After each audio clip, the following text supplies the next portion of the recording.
ഈ പുതിയ നേതൃത്വം വന്നപ്പോൾ മലയാള മനോരമയൊക്കെ വലിയ അക്ഷരങ്ങൾ എഴുതുന്നുണ്ടായിരുന്നു. അതായത് കോൺഗ്രസിൽ ഇനി സണ്ണി ഡേയ്സ് എന്നായിരുന്നു അവർ പറഞ്ഞിരുന്നത്. പക്ഷേ ആ സണ്ണി ഡേയ്സിന് മുകളിലേക്ക് ഇന്നലെ പേമാരിയായി പെയ്തിറങ്ങുന്ന കെ സുധാകരനെയാണ് നമുക്ക് കാണാൻ കഴിഞ്ഞത്. കെ സുധാകരന്റെ തുറന്നു പറച്ചിലുകൾ കോൺഗ്രസിൽ ഉണ്ടാക്കാൻ പോകുന്ന ചലനങ്ങൾ എന്തായിരിക്കും? ഏതെങ്കിലും തരത്തിലുള്ള ഇമ്പാക്റ്റ് സുധാകരന് ഇനി കോൺഗ്രസിൽ ഉണ്ടാക്കാൻ കഴിയുമോ? അതാണ് ഇപ്പോൾ കോൺഗ്രസുമായി ബന്ധപ്പെട്ട രാഷ്ട്രീയ വിഷയങ്ങളിൽ ചർച്ചയാകുന്നത്. നൃപൻ ഒരിക്കൽ കൂടി നമ്മളോടൊപ്പം ചേരുകയാണ് ഈ വാർത്തയുടെ വിവരങ്ങൾ നൽകാനായിട്ട്. നൃപൻ, ഏറ്റവും പ്രധാനപ്പെട്ട വിഷയം സണ്ണി ഡേയ്സ് ഒക്കെ കഴിഞ്ഞിരിക്കുന്നു. സണ്ണി ഡേയ്സിന് മുകളിലേക്ക് ഇതാ കെ സുധാകരൻ പേമാരിയായി ഇടിവെട്ടി പെയ്യുകയാണ്. കോൺഗ്രസിൽ പുതിയൊരു പോർമുഖം തുറക്കുകയാണോ സുധാകരൻ? അതിന് ഏതെങ്കിലും തരത്തിലുള്ള പിന്തുണ സുധാകരന് ലഭിക്കുന്നുണ്ടോ?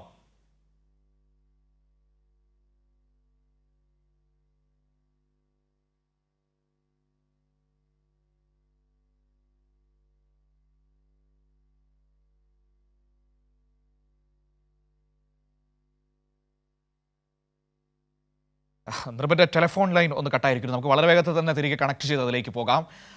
ഏതായാലും സുധാകരൻ ലക്ഷ്യം വെക്കുന്നത് KC വേണുഗോപാലിനെയാണ് എന്നത് ഉറപ്പാണ്. കാരണം ഹൈക്കമാൻഡിൽ ഉന്നത പദവിയിലിരിക്കുന്ന ഒരു നേതാവാണ് തനിക്കിട്ട് പണിഞ്ഞത് എന്ന് കൃത്യമായിട്ട് ഇന്നലെ കെ സുധാകരൻ പറഞ്ഞു വെക്കുന്നുണ്ടായിരുന്നു. പേര് പറഞ്ഞില്ല എന്ന് മാത്രമേ ഉള്ളൂ. അതായത് വരും ദിവസങ്ങളിൽ സുധാകരൻ പേരുകളടക്കം തുറന്നു പറയുന്ന രീതിയിലേക്ക് തന്നെ കാര്യങ്ങൾ പോകുമെന്ന് നമുക്ക് പ്രതീക്ഷിക്കാം. അപ്പോൾ ആ രീതിയിലാണ് കോൺഗ്രസിലെ പുതിയ പോർമുഖം തുറന്നു വച്ചിരിക്കുന്നത് കെ സുധാകരൻ. നമുക്കറിയാം, സുധാകരൻ പ്രസിഡന്റായിരുന്ന സമയത്ത് തന്നെ അദ്ദേഹത്തിൻ്റെ പ്രസ്താവനകൾ വലിയ തലവേദന കോൺഗ്രസിന് സൃഷ്ടിച്ചിരുന്നു. ആ പ്രസിഡന്റായിരിക്കുന്ന സുധാകരനേക്കാൾ അപകടകാരിയാകുമോ പ്രസിഡന്റ് സ്ഥാനം പോയ കെ സുധാകരൻ എന്നതാണ് ഇപ്പോൾ ഉയർന്നു വരുന്ന ഏറ്റവും പ്രധാനപ്പെട്ട ചോദ്യമെന്ന് പറയുന്നത്. അങ്ങനെയാണെങ്കിൽ വരും ദിവസങ്ങളിലെ കോൺഗ്രസ് രാഷ്ട്രീയം കലങ്ങിമറിയും എന്ന കാര്യത്തിൽ ഒരു സംശയവും വേണ്ട. ഇവിടെ സുധാകരന്റെ പുതിയ നീക്കമെന്ന് പറയുന്നത് അതൃപ്തരായ മുതിർന്ന നേതാക്കളെയും ഗ്രൂപ്പ് മാനേജർമാരെയും ഒക്കെ ഒപ്പം നിർത്തിക്കൊണ്ട് വേണുഗോപാലിനെതിരെ ഒരു പടയൊരുക്കം എന്നത് തന്നെയാണ്. ആ രീതിയിൽ ശക്തി തെളിയിക്കാനുള്ള നീക്കങ്ങളാണ് നടക്കുന്നത് എന്ന് തോന്നുന്നു. നൃപൻ ചേരുകയാണ്. നൃപൻ, സുധാകരന്റെ തുറന്നു പറച്ചിലുകൾ കോൺഗ്രസിൽ ഏത് തരത്തിലുള്ള ചലനങ്ങളാണ് ഇപ്പോൾ സൃഷ്ടിച്ചിരിക്കുന്നത്? ഈ പ്രസിഡന്റ് സ്ഥാനം പോയ സുധാകരൻ KPCC പ്രസിഡന്റ് ആയിരുന്ന സുധാകരനേക്കാൾ അപകടകാരിയായി മാറുകയാണോ കോൺഗ്രസിനുള്ളിൽ? അതിന് പിന്തുണയുണ്ടോ? തീർച്ചയായും മനു, അങ്ങനെ ചില വിലയിരുത്തലുകളിലേക്ക് കഴിഞ്ഞ ദിവസത്തെ കെ സുധാകരൻ്റെ പ്രതികരണം നാം വായിച്ചെടുക്കണം. കാരണം കെ സുധാകരൻ അങ്ങനെ ഒരു ഒറ്റപ്പെട്ട പ്രതികരണം മാത്രം നടത്തിയതായി കണക്കാക്കാനും കഴിയില്ല. കാരണം മുതിർന്ന നേതാക്കളുടെ പിന്തുണ കൂടി കെ സുധാകരന് അനുകൂലമാണ്.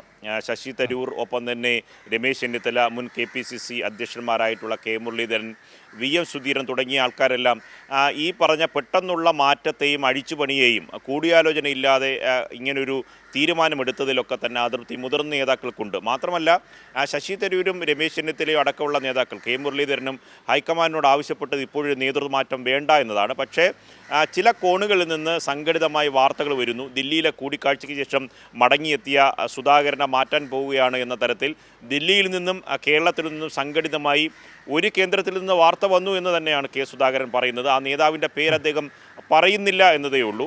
അങ്ങനെ വാർത്ത വരുന്നു. ഇങ്ങനെ സുധാകരനെ പരമാവധി പ്രകോപിപ്പിക്കാനുള്ള ശ്രമം നടത്തുന്നു. തുടർന്നാണ് സുധാകരൻ പരസ്യമായി ഇതിനെ നിഷേധിച്ചുകൊണ്ട് അങ്ങനെ തന്നെ മാറ്റുന്നില്ല, താൻ തുടരും എന്ന അഭിപ്രായം പറയുന്നത്. പിന്നെ സമുദായം നോക്കിയാണ് സുധാകരനെ മാറ്റുന്നത് എന്ന തരത്തിലുള്ള ചില പ്രചരണങ്ങളുണ്ടായി. അപ്പോൾ ആ നേതാവിനെതിരെ തന്നെ ചില സമുദായ നേതാക്കൾ വാർത്താ സമ്മേളനം നടത്തി കെ സുധാകരന് പിന്തുണ കൊടുക്കുന്നു. മുതിർന്ന നേതാക്കളായിട്ടുള്ള കെ മുരളീധരനും ശശിധരനെ പോലെ നേതാക്കളെല്ലാം മനസ്സ് സുധാകരനൊപ്പമാണ് എന്ന് പ്രഖ്യാപിക്കുകയും ചെയ്യുന്നു. ഈ ഘട്ടത്തിലാണ് പൊടുന്നനെ സുധാകരനെ മാറ്റുന്നത്. മാത്രമല്ല, മറ്റ് വർക്കിംഗ് പ്രസിഡന്റുമാരെയും UDFൻ്റെ കൺവീനറെ മാറ്റി പുതിയൊരു പാക്കേജ് പ്രഖ്യാപിക്കുകയും MN ഹസൻ അടക്കമുള്ള പ്രധാനപ്പെട്ട നേതാവിന് പദവി തെറിക്കുകയും മറ്റ് 3 വർക്കിംഗ് പ്രസിഡന്റുമാരെ മാറ്റുന്നു. ഈ പ്രതീക്ഷിക്കാത്ത ഗ്രൂപ്പുകളെ പരിഗണിക്കാതെ ഒരു 2ാം നിര 3ാം നിര നേതാക്കൾ എന്ന് പറയുന്ന താരതമ്യേന ജൂനിയറായിട്ടുള്ള ചില നേതാക്കൾ കൂടി അതിനകത്ത് വരുന്നു. ചെറിയ തരത്തിൽ KC വേണുഗോപാലിനെ പിന്തുണയ്ക്കുന്ന മറവിൽ നിന്നുകൊണ്ട് മറ്റ് ചിലർ നടത്തിയ ഓപ്പറേഷനാണ്. അതിൻ്റെ ബലിയാടായി ഗ്രൂപ്പ് നേതാക്കളും കെ സുധാകരൻ മാറി എന്നതാണ് കേരളത്തിലെ കോൺഗ്രസിൻ്റെ ഒരു പൊതുചിത്രം. അതുകൊണ്ട് തന്നെ വരും ദിവസങ്ങളിൽ ഇനിയിപ്പോൾ DCC അധ്യക്ഷന്മാരെ മാറ്റി നിയമിക്കണം, KPCC ജനറൽ സെക്രട്ടറിമാരെ നിയമിക്കണം, സെക്രട്ടറിമാരെ നിയമിക്കണം, DCCകളിൽ ഭാരവാഹികളെ മാറ്റി നിശ്ചയിക്കണം. ഇക്കാര്യങ്ങളിലെല്ലാം ഈ ഏകപക്ഷീയമായ നീക്കമാണ് തുടരുന്നതെങ്കിൽ ഇനി വിട്ടുവീഴ്ചയ്ക്ക് വേണ്ട എന്നതാണ് ഗ്രൂപ്പുകളെടുത്തിട്ടുള്ള തീരുമാനം. അതിൽ Aയും Iയും ഒരുപോലെയുള്ള നിലപാടാണ് എടുത്തിട്ടുള്ളത്. ഈ ഹസൻ്റെ സ്ഥാനം ഭ്രഷ്ടനായതിനു ശേഷം ഈ പുതിയ KPCC അധ്യക്ഷൻ ചുമതല ഏറ്റെടുത്ത ദിവസം തന്നെ എം എം ഹസൻ്റെ തിരുവനന്തപുരത്തെ വസതിയിൽ എ ഗ്രൂപ്പ് നേതാക്കൾ യോഗം ചേർന്നിരുന്നു. ആ യോഗത്തിലെടുത്ത നിർണായകമായ തീരുമാനം ഗ്രൂപ്പുകളെ പൂർണ്ണമായി അവഗണിച്ചു മാത്രമല്ല, ചില നേതാക്കൾ ഗ്രൂപ്പിനെ തന്നെ വഞ്ചിക്കുകയും ചെയ്തു എന്നതാണ്. ചില പദവിക്ക് വേണ്ടി ഉമ്മൻചാണ്ടിക്കൊപ്പം നടന്നവരാണ് എന്ന തരത്തിൽ ഫേസ്ബുക്കിലും വാട്സപ്പിലും ഇൻസ്റ്റയിലും ഒക്കെ റീൽസ് കൊടുക്കുക, പക്ഷേ KC വേണുഗോപാലൊപ്പം ചേർന്നുകൊണ്ട് പദവികൾ നേടുക. ഇത്തരത്തിലുള്ള വഞ്ചകരെ തിരിച്ചറിയണം. ഇനി ഗ്രൂപ്പിൻ്റെ അഭിപ്രായം പറയാൻ ഗ്രൂപ്പ് ലീഡർമാർ തന്നെ അഭിപ്രായം പറയുകയും അത് ചോദിച്ച് പുനഃസംഘടനയിൽ DCC അധ്യക്ഷന്മാരുടെ കാര്യത്തിൽ വാദിച്ച് വിജയിക്കുകയും വേണം എന്നതാണ് അവരുടെ അടുത്തുള്ള തീരുമാനം. ഇക്കാര്യത്തിൽ ശശി തരൂർ അതൃപ്തനാണ്, ഒപ്പം തന്നെ രമേശ് ചെന്നിത്തല അതൃപ്തനാണ്, മുരളീധരൻ പൂർണ്ണമായ അതൃപ്തനാണ്. കാരണം മനു ഈ പറഞ്ഞ KPCC വർക്കിംഗ് പ്രസിഡന്റുമാരായി ഷാഫി പറമ്പിലിനെയും AP അനിൽകുമാറിനെയും വിഷ്ണുനാഥിനെയും വരുന്ന വഴി ഇനി ഷാഫിക്കും വിഷ്ണുനാഥിനും താഴെ മാത്രമേ ഇനി വൈസ് പ്രസിഡന്റുമാരും ഒപ്പം തന്നെ KPCC ജനറൽ സെക്രട്ടറിമാരും വരൂ. അപ്പോൾ മുതിർന്ന നേതാക്കളായിട്ടുള്ള MK Raghavan, Thiruvanchoor Radhakrishnan, KC Joseph, Rajbhavan Unnithan, VS Sivakumar, Cherian Philip, Pandalam Sudhakaran, ഇത്തരം നേതാക്കൾക്കൊന്നും ഇനി KPCC ജനറൽ സെക്രട്ടറിമാരായി ഇവർക്ക് താഴെ ഇരിക്കാൻ കഴിയില്ല. അങ്ങനെ രണ്ട് തരത്തിലുള്ള സന്ദേശമാണ്. ഒരു നിര നേതാക്കളെ പൂർണ്ണമായി വെട്ടി ഒതുക്കിയുള്ളൊരു പാക്കേജാണ് ഇപ്പോൾ നടപ്പിലാക്കിയിട്ടുള്ളത്. അതുകൊണ്ട് DCC അധ്യക്ഷന്മാരുടെ കാര്യത്തിലും ഇതേ നിലപാട് വരും എന്ന ആശങ്ക ഗ്രൂപ്പുകൾക്കുണ്ട്.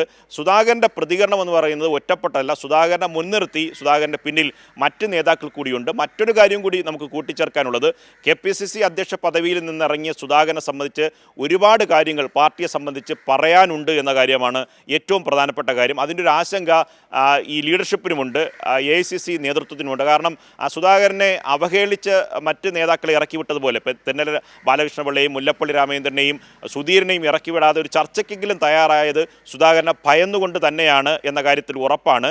KPCC ഫണ്ടുമായി നടന്നിട്ടുള്ള വിവിധ തരത്തിലുള്ള തിരിമറികൾ, ഒപ്പം തന്നെ KPCC അധ്യക്ഷ പദവിയിൽ ഇരിക്കുമ്പോൾ തന്നെ എം എം ഹസൻ പദവിയിലേക്ക് വന്നപ്പോൾ പദവിയിൽ നിന്ന് ഇടയ്ക്ക് മാറി അദ്ദേഹം തെരഞ്ഞെടുപ്പ് മത്സരിക്കാൻ വേണ്ടി കണ്ണൂരിലേക്ക് പോയ സമയത്ത് രണ്ട് DCCയിലേക്ക് KPCCയുടെ ഫണ്ട് മാറ്റിയിരുന്നു, അക്കൗണ്ടിലേക്ക് മാറ്റിയിരുന്നു. ഒപ്പം തന്നെ കോഴിക്കോട് DCC ഓഫീസിലെ നിർമ്മാണവുമായി ബന്ധപ്പെട്ട ചില പരാതികൾ KPCC അധ്യക്ഷന് വന്നിട്ടുണ്ട്.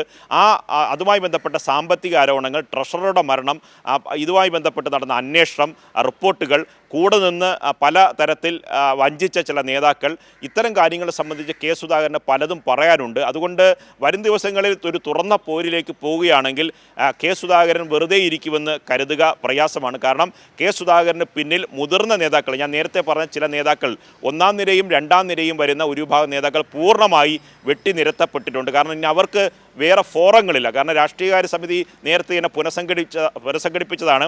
അതിൽ പലരെ ഒഴിവാക്കിയാൽ ഇത്രയും നേതാക്കളെ അതിനകത്ത് ഉൾപ്പെടുത്താനും കഴിയില്ല. അങ്ങനെ വലിയ തരത്തിലുള്ള പ്രശ്നങ്ങളിലേക്ക്, സംഘർഷങ്ങളിലേക്ക് കേരളത്തിലെ കോൺഗ്രസ് പോവുകയാണ്. ഇത്തരം കാര്യങ്ങളിലൊക്കെ തന്നെ രമേശ് ചെന്നിത്തലയെ മാറ്റുന്നതിൽ ചരട് വലിച്ചതുപോലെ തന്നെ K സുധാകരനെ മാറ്റുന്നതിലും ചരട് വലിച്ചത് കേരളത്തിലെ ഒരു നേതാവും ഒപ്പം തന്നെ AICCയിൽ പ്രധാന ചുമതല വഹിക്കുന്ന ഒരു പ്രമുഖനുമാണ് എന്ന വിലയിരുത്തൽ ഇപ്പോൾ തന്നെയുണ്ട്. അതുകൊണ്ട് കേരളത്തിലെ സംഘടന പിടിച്ചടക്കാനുള്ള KC വേണുഗോപാലിൻ്റെ നീക്കം തന്നെയാണ് എന്ന് ഗ്രൂപ്പുകൾ ഈ ഘട്ടത്തിൽ തന്നെ പരസ്യമായും രഹസ്യമായും ആരോപണം ഉന്നയിച്ചു കഴിഞ്ഞിട്ടുമുണ്ട്. മനു, ശരി, അപ്പോൾ രസകരമായിരിക്കും വരും ദിവസങ്ങളിലെ കോൺഗ്രസ് രാഷ്ട്രീയം എന്ന് പറയുന്നത്. സണ്ണി ഡേയ്സ് ഒക്കെ മാറി ഇനി ഫണ്ണി ഡേയ്സ് ആയിരിക്കും. നിർഭൻ, നമുക്ക് കാത്തിരുന്ന് കാണാം. ഏതായാലും ഒറ്റക്കെട്ടിപ്പോൾ വള്ളിക്കെട്ടാകുന്ന കാഴ്ചയാണ് കോൺഗ്രസിൽ നമുക്ക് കാണാൻ കഴിയുന്നത്.